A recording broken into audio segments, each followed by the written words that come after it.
aku di sini tuh cuma mau sharing aja gimana aku cara bikin esai, gimana aja strukturnya.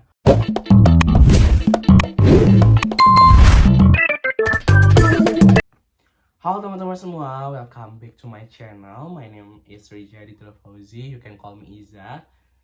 Jadi aku di sini mau ngebahas tentang esai.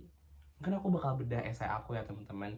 Tapi aku di sini tuh cuma mau sharing aja gimana aku cara bikin esai, gimana aja strukturnya, dan juga kalau misalnya teman-teman ada yang lebih pro dari aku meminta teman-teman buat bantu ngekoreksi ataupun membantu aku apabila ada yang salah untuk dari pengucapan ataupun dari structure dan lain sebagainya.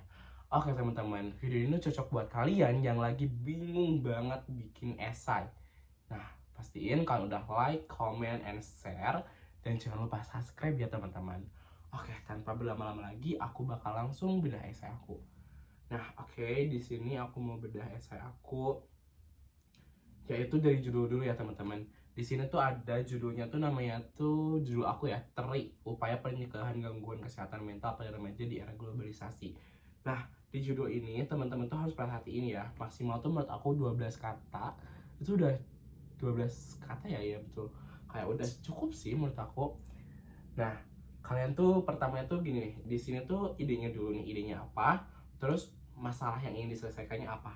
Kalau di aku, idenya itu adalah TERI. Masalahnya itu adalah gangguan kesehatan mental pada remaja di era globalisasi. Jadi itu ya guys, judulnya itu kayak gitu.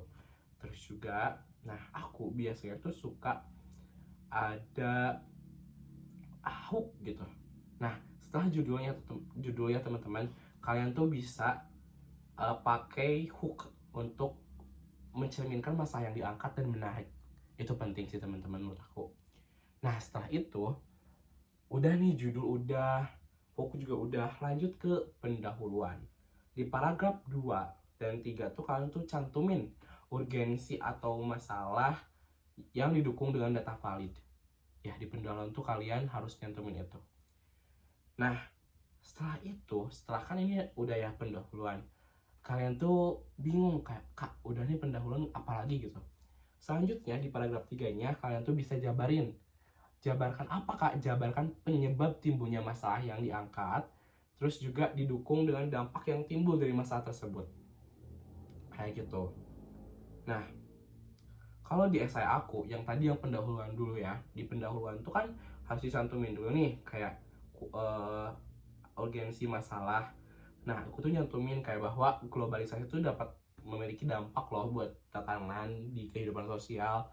Jadi kayak banyak banget orang-orang yang kena mentalnya, mental health-nya, dan lain-lain kayak gitu.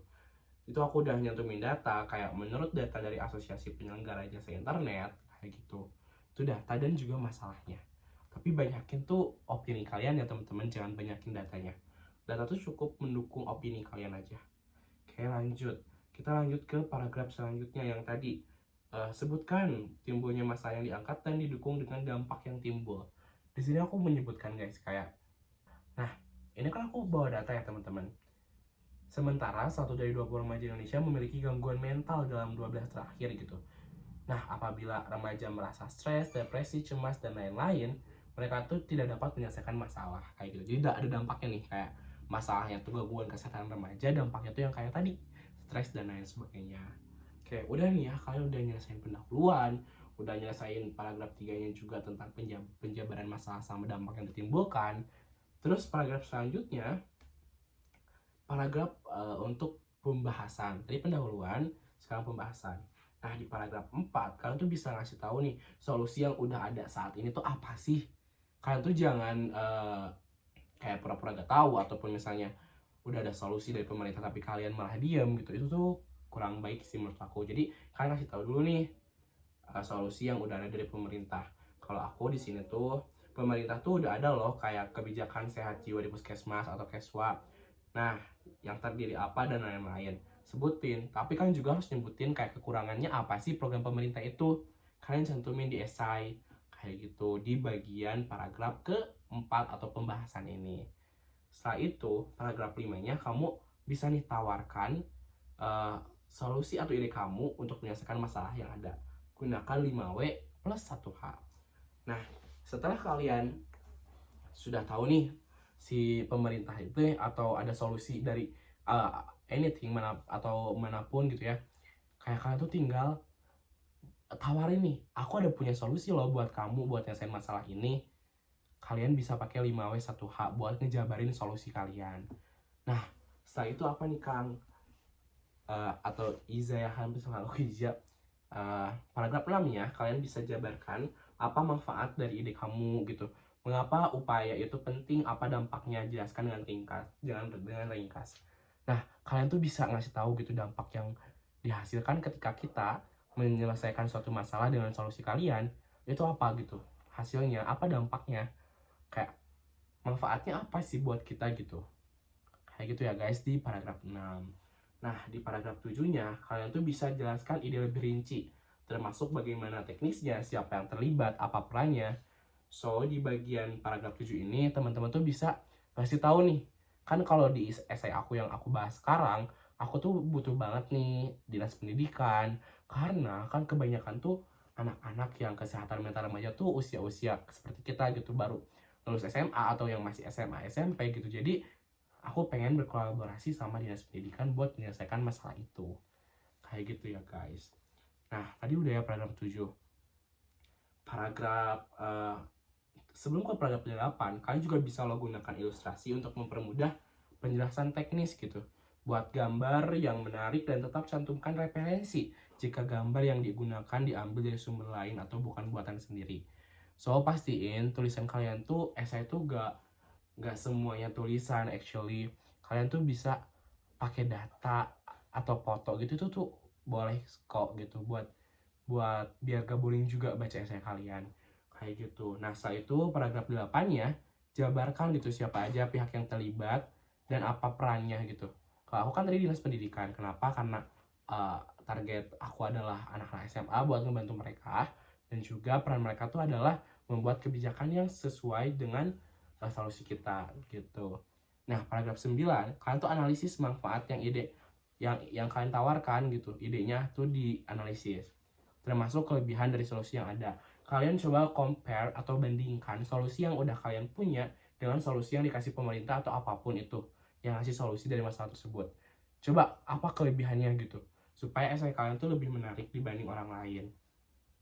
Nah, setelah itu di paragraf 10 atau 11, kalian tuh bisa jabarkan lebih rinci gitu pihak yang perlu dilibatkan atau sebagai aktor kuncinya untuk mendukung penerapan ide. Kayak tadi ya kurang lebih.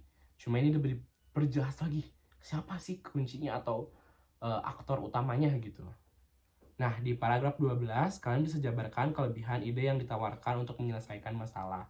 Tadi kan di-compare, kalau sekarang tuh bener-bener ngasih kelebihan ide kalian. Kayak gitu. Nah, buat paragraf terakhir, yaitu paragraf 13, kalian bisa buat simpulan. Simpulan tuh apa sih gitu. Nah, simpulan itu adalah rangkuman seluruh paragraf. Jadi jangan ada ide pokok baru. Cukup diringkas aja. Kesimpulan tuh diringkas aja, jangan ada pembahasan yang lain gitu. Cantumkan saran penulis untuk upaya yang bisa dilakukan untuk menyukseskan penerapan ide. Kalau misalnya aku sendiri, kan aku tuh pengen kayak siswa-siswa tuh gak kena mental gitu loh. Kayak aku mau bikin mental health mereka tuh baik gitu. Nah, ada bagi dua gitu, ini simpulan dan ini juga saran. Itu saran dari aku dan ini simpulan dari keseluruhan. Nah, terakhir adalah daftar pustaka. Coba kan cek harus sesuai format ya guys. Apakah gaya penulisannya tuh menggunakan style Harvard atau format lain gitu. Karena setiap style tuh menggunakan format berbeda-beda. So, kayak gitu sih guys menurut aku. Tips and trick cara bikin esai yang aku udah sering coba dan alhamdulillah aku bisa lolos parlemen remaja dengan esai yang aku buat, lolos duta SMA juga, cuma dulu sampai tahap wawancara aja sih. Dan apa lagi ya, for 13 kan tau gak, Forum Pelajar Indonesia, aku lolos juga alhamdulillah dengan esai aku. So, terima kasih banyak buat kalian yang udah nonton videonya sampai akhir. Mohon maaf apabila ada kekurangan dan kesalahan. Kalau misalnya gak jelas atau ada yang mau ditanyain, boleh DM aku atau komen di bawah. Terima kasih, jangan lupa like, comment, and share. Sampai jumpa di video selanjutnya. Dadah.